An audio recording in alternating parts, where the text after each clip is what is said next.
बार मोहिनी एकादशी 19 मई को पड़ रही है। आज हम आपको बताएंगे मोहिनी एकादशी की व्रत कहानी। पौराणिक मान्यता के अनुसार मोहिनी एकादशी की कथा महर्षि वशिष्ठ ने प्रभु श्री रामचंद्र जी से कही थी।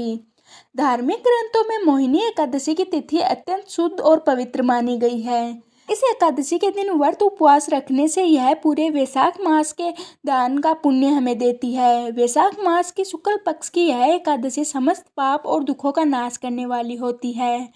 साथ ही यह सौभाग्य और धन का आशीर्वाद देने वाली भी मानी गई है। इसका व्रत करने से मनुष्य सभी मोह जाल से मुक्त हो जाता है। मोहिनी एकादशी व्रत कथा के अनुसार सरस्वती नदी के तट पर भद्रावती नाम की एक नगरी में द्युतिनाम नामक चंद्रवंशी राजा राज करता था और वहीं धन धान्य से संपन्न और पुण्यवान धनपाल नामक वैश्य भी रहता था। वह अत्यंत धर्मालु और विष्णु भक्त था। उसने नगर में अनेक भोजनालय, प्याऊ, कुएं, सरोवर, धर्मशाला आदि बनवाए थे। सड़कों पर आम, जामुन, नीम आदि के वृक्ष भी लगवाए थे। उसके कुल 5 पुत्र थे: सुमना, सुद्रुदी, मेघावी, सकृति और धृष्टबुद्धि। इसमें से 5वां पुत्र धृष्टबुद्धि महापापी था। वह पितृ आदि को नहीं मानता था। वह वेश्या, दुराचारी, मनुष्य की संगति में रहकर जुआ खेलता, प्राय स्त्री के साथ भोग विलास करता तथा मदमांस का भी सेवन करता। इस प्रकार अनेक कुकर्मों में वह अपने पिता के धन को नष्ट करता रहता था। इन्हीं कारणों से त्रस्त होकर पिता ने उसे घर से निकाल दिया। घर से निकलने के बाद वह अपने गहने कपड़े बेचकर अपना निर्वाह करने लगा। जब सब कुछ नष्ट हो गया तो वेश्या और दुराचारी साथियों ने उसका साथ छोड़ दिया। वह भूख प्यास से अति दुखी रहने लगा और कोई भी सहारा न देखकर चोरी सीख गया। एक बार वह पकड़ा गया तो वेश्या का पुत्र जानकर चेतावनी देकर उसे छोड़ दिया गया, मगर दूसरी बार फिर से वह पकड़ा गया और राजाज्ञा से इस बार उसे कारागार में डाल दिया गया।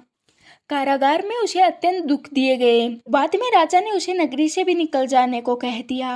वह नगरी से निकलकर वन में चला गया। वहां वन्य पशु पक्षियों को मारकर खाने लगा। कुछ समय बाद वह बहेलिया बन गया और धनुष बाण लेकर पशु पक्षियों को मारकर खाने लगा। लेकिन एक दिन भूख प्यास से व्यथित होकर वह खाने की तलाश में घूमता हुआ एक ऋषि के आश्रम में जा पहुंचा। उस समय वैशाख मास था और ऋषि गंगा स्नान कर रहे थे। उसके भीगे हुए वस्त्र के छींटे उस पर पड़ने से उसे कुछ सद्बुद्धि प्राप्त हुई। वह मुनि से हाथ जोड़कर कहने लगा, हे मुनि, मैंने जीवन में बहुत पाप किए हैं। आप इन पापों से छुटकारा पाने का कोई साधारण उपाय क्यों नहीं बता दें। उसके दिन वचन सुनकर मुनि उनसे प्रसन्न हो गए और उससे कहा कि तुम वैशाख शुक्ल की मोहिनी नामक एकादशी का व्रत करो, इससे तुम्हारे समस्त पाप नष्ट हो जाएंगे। मुनि के वचन सुनकर वह अत्यंत प्रसन्न हुआ और उसके द्वारा बताई गई विधि के अनुसार उसने व्रत किया। इस व्रत के प्रभाव से उसके सारे पाप नष्ट हो गए और अंत में वह गरुड़ पर बैठकर विष्णु लोक पहुंच गया। इस व्रत से मोह आदि सब कुछ नष्ट हो जाते हैं। संसार में इस व्रत से श्रेष्ठ कोई भी व्रत नहीं है। इसके महात्म्य को पढ़ने से अथवा सुनने से 1000 गोदान का फल हमें प्राप्त होता है। इस एकादशी की कथा वैशाख मास के दान का पुण्य देने में भी सक्षम है।